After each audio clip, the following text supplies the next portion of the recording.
जैसे कि आपने बताया कि आपके मतलब इस संगठन से बहुत सारे आदिवासी वर्ग जुड़ रहे हैं।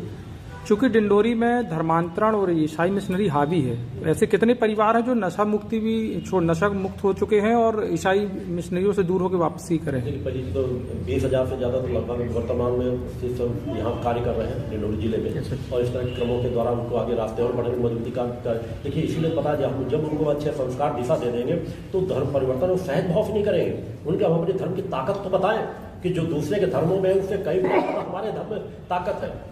उनकी जब बाद जो 500 साल या 1400 साल 1500 साल के बीच किसी जो ले करके धर्म बनाकर और केवल पैसे के बल पर चला रहे हैं, तो उनको जब रास्ता देंगे, विकल्प देंगे, सब परिवर्तन उनको समझाते हैं कि आज गलती से भी केवल धन के लालच में धर्म मत परिवर्तन कीजिए, अपने धर्म की ताकत को समझिए कि आपके पूर्वजों ने धर्म की ताकत के बल पर भी आज यहाँ तक बढ़ करके आए हैं। गलत हुआ, उन गलत के बीच से निकलते हुए कहेंगे कि आज संस्कारों को लेकर आगे बढ़े।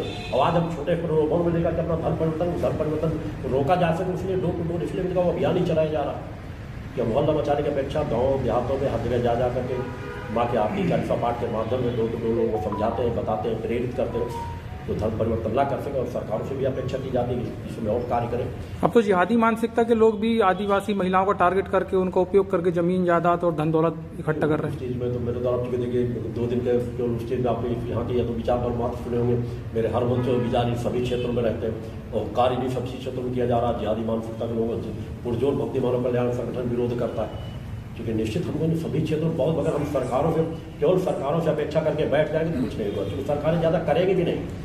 कुछ लोग धीरे धीरे का जब संस्कार लेकर भर करके आएंगे तो वो खुल करके काम करेंगे, परिवर्तन डालेंगे उस तरह की स्थिति में।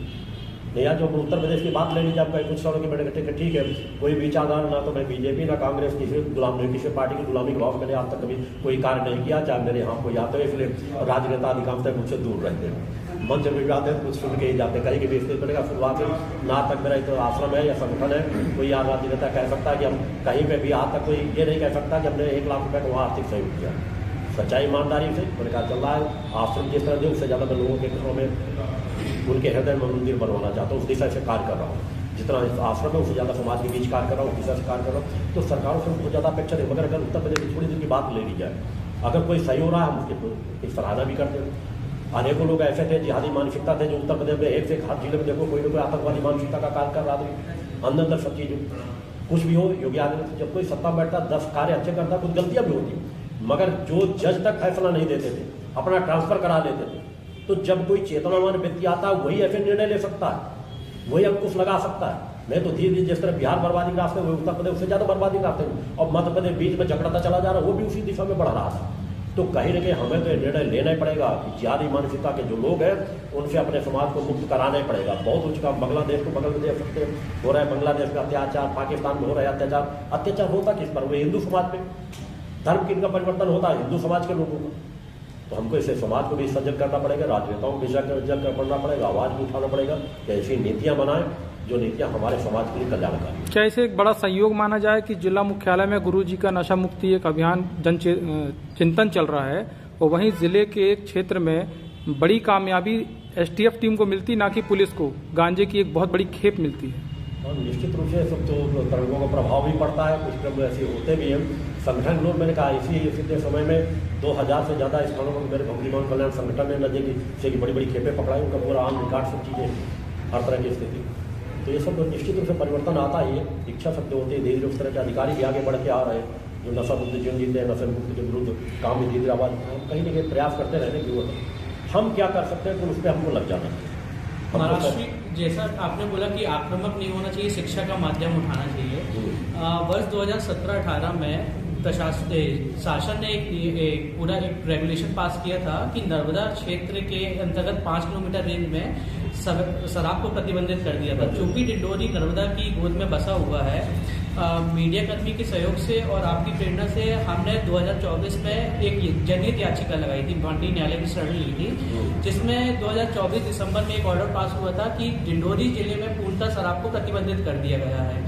लेकिन कहीं ना कहीं हम देख रहे हैं कि उसको प्रभावी क्रियान्वयन नहीं हो पा रहा है। तो इसको प्रभावी पूर्णतः अंकुश लगाने के लिए हमको और क्या प्रयास करना चाहिए? सबसे बड़ा जन आंदोलन एक रास्ता आक्रामक होकर के नहीं, हमका कोई शासन प्रशासन की क्षति भी न होने पाए। देश हमारा है, हम कोई क्षति ऐसा न हो कि हम आंदोलन का तोड़ फोड़ करके राज में क्षेत्र की जनता केवल आवाज उठाना शुरू कर दे। हम कहा राज सत्ताओं से तो कभी भी घबराना नहीं चाहिए। राज सत्ता तो केवल आज वोट बैंक की गुलाम बनी हुई है।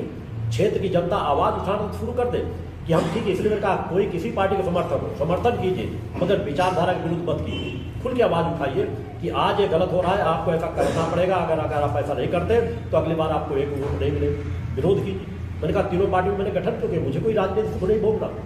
90% समाज मेरी आध्यात्म अभी मेरे 100 यज्ञ शेष पड़े हैं। एक यज्ञ में 11 दिन लगते हैं, 8-8 घंटे बिना अन्न जल को ग्रहण किए एक आसन पर बैठ के मेरे द्वारा यज्ञ किए जाते हैं। 100 यज्ञ शेष पड़े, मेरा अधिकांश समय साधनाओं में गुजर जाना, मगर समाज के लिए मैंने इसलिए विकल्प दिया, तीनों धाराओं में कार्य करो, अपनी ताकत को धीरे धीरे तीनों धाराओं में मजबूत करते रहो। हमको 25 साल 50 हम समय सीमा में कभी अपने आप को नहीं बांधना चाहिए। कार्य करो, जो अच्छे कार्य कर रहे हैं उनका समर्थन करो, जो नहीं कार्य कर रहे हैं उनके विरोध में अगर 5 सदस्य हो तो 5 सदस्य विरोध में वोट डालो और ये कहो कि चूंकि आप ऐसा नहीं कर पा रहे इसलिए हम ऐसा कर रहे हैं। आप अच्छा करना शुरू कर दो, हम आपके मददगार बन जाएंगे। नहीं करोगे तो आज 5 है, कल हमको 5000 नजर आएंगे और उसी दिशा के धीरे धीरे समाज को आगे हम धरातल भी मजबूत कर रहे हैं। हम विकल्प में हम किसी पर दूसरे पर आश्रित होकर नहीं सहारा लेके चल रहे हैं, हम अपनी नींव को मजबूत कर रहे हैं। आज अगर आज हमको केजरीवाल की तरह महलों को सुख नहीं भोग रहे, आज अगर नींव के पत्थर बनने में सफल हो गए तो हम आगे आने वाली पीढ़ी को तो बचाना चाहते हैं। आगे आने वाली पीढ़ी को नींव का पत्थर न लगाना पड़ेगा, उसके ऊपर वो अपने पत्थर लगाएंगे। तो धीरे धीरे करके जिस तरह बूंद बूंद से गड़बड़ था, हमको उस दिशा में शुरुआत कर दी गई है। उस शुरुआत मैंने कहा किसी एक 2 सदस्यों से की गई थी। आज देश का कोई ऐसा प्रदेश नहीं जहाँ पे संगठन कार्य न कर रहा हो।